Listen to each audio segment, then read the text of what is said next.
2021, 2 coups d'État au Mali. 2022, 2 coups d'État au Burkina Faso.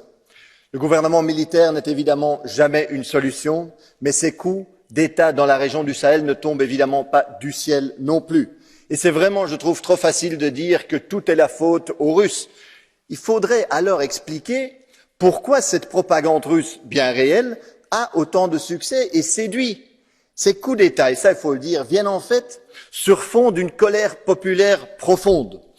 La colère, évidemment, par rapport aux conséquences désastreuses de l'intervention militaire en Libye, qui a déstabilisé toute la région. Une colère aussi par rapport aux interventions militaires européennes de Barkhane à Takuba, complètement échouées.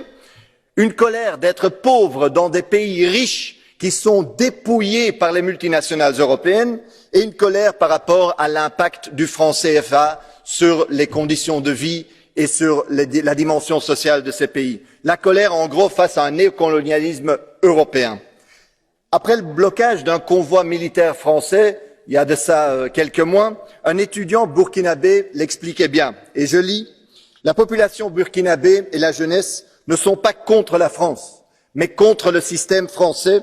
On nous parle d'accords gagnant-gagnant, mais nous, ce qu'on voit, c'est une relation de maître à esclave, même si c'est un langage un peu abusif, en tout cas de patron à prolétaire. Et c'est cette attitude-là que les peuples africains n'acceptent plus, et c'est avec ça que nous devons rompre. Il est temps vraiment d'écouter les Africains eux-mêmes.